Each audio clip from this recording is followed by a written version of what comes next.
Sasa nimefanya kazi, nimekuwa kwa barabara for 6 years. Nikisema 6 years, nimekuwa 6 years kama niko na endesha gari. Na sijaendesha gari moja ama mbili, nimeendesha aina ya magari karibu aina 3 ya magari.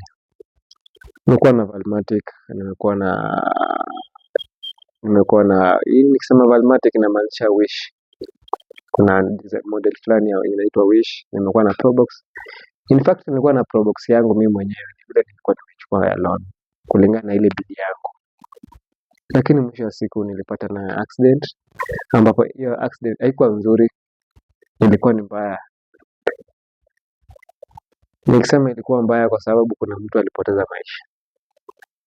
Unaona, sio inamaanisha ni mbaya.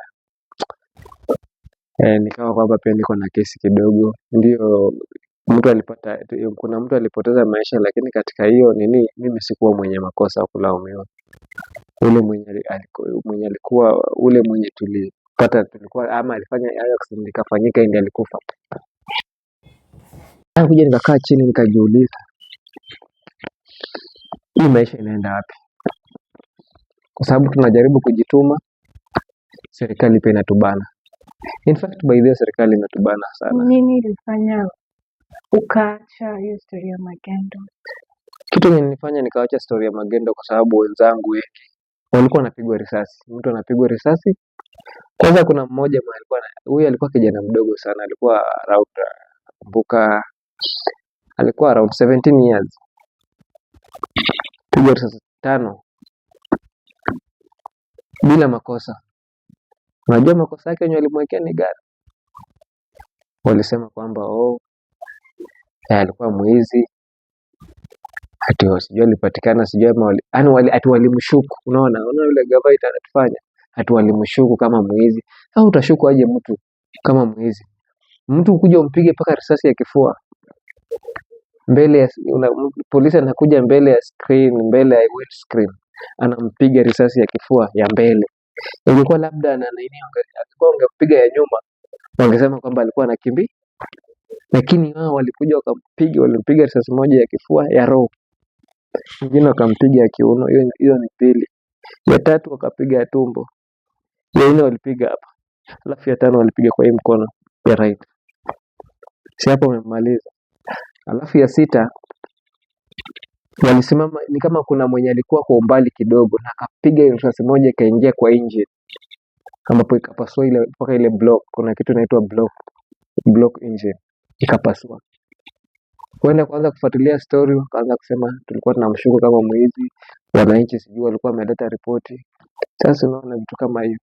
Lakini mwisho wa siku, kwa sababu sisi hatuna uwezo, hao ndio wana uwezo, kwa sababu wamepewa bunduki. Lakini mimi kitu ningependa kuambia wale mandugu zangu wa polisi, tukiwa pamoja tuonane kama mandugu.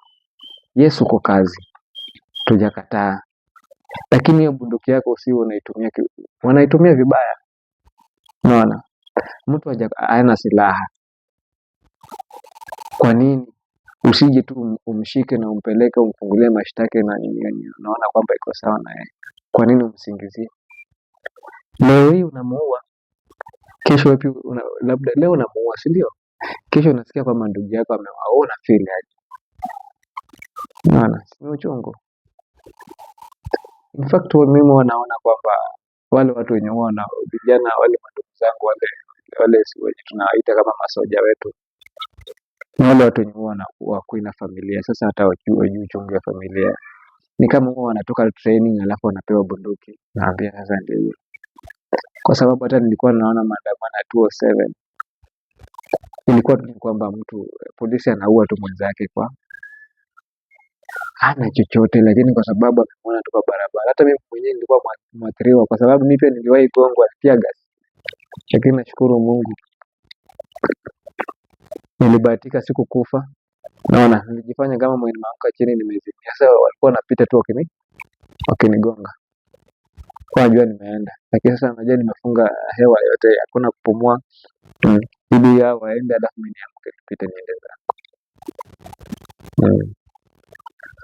Sasa life Na nilikuwa nakwambia mwanzo kwamba umeniuliza kwamba nilifanya aje ndio nikaachana na story ya magendo. Story ya magendo niliachana nayo kwa sababu wenzangu waliwawa. Tulikuwa kama vijana ngapi?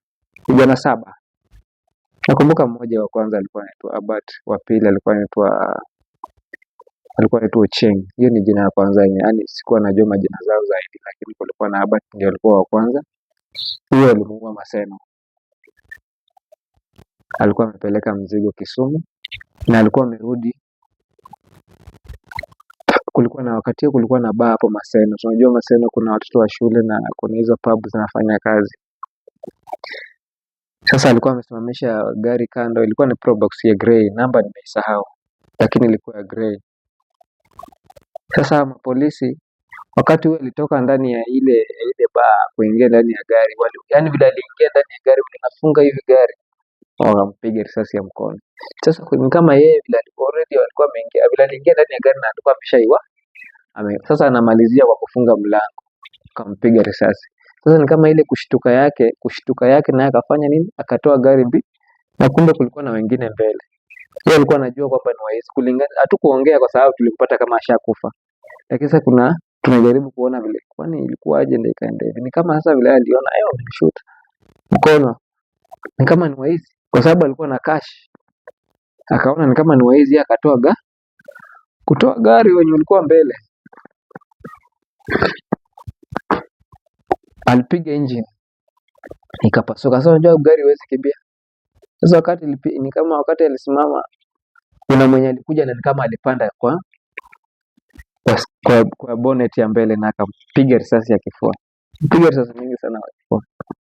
Sasa kwa ile kuchunguza wakatuambia postmortem, sijui serikali itafanya nini. Yenyewe serikali ilifanya postmortem, lakini hatukuwahi ona hizo risasi zote.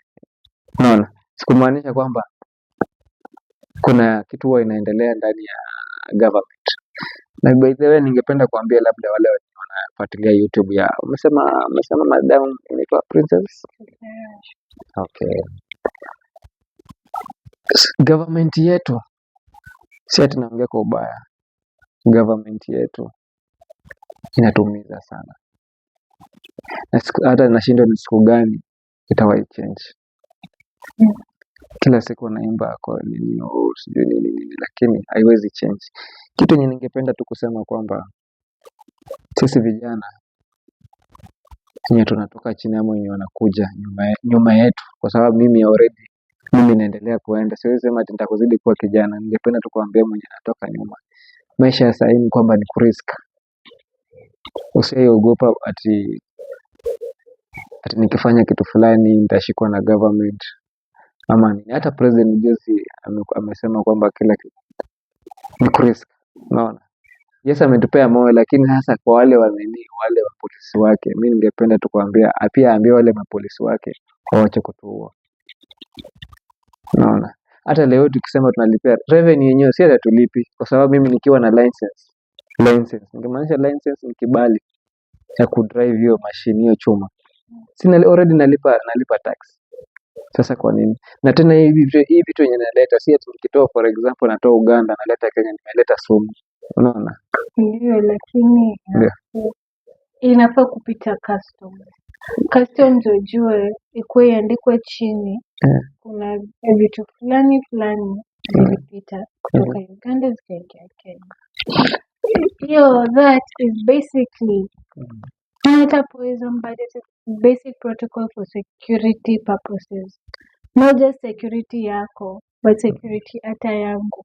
Because wakisema walau, wewe labda ulienda ukachukua sukari ukapitisha. Unaenda labda ukachukua maharage, mahindi ukapitisha. Kuna mwenye ataenda achukue drug. Kuna mwenye ataenda atapitisha bunduki.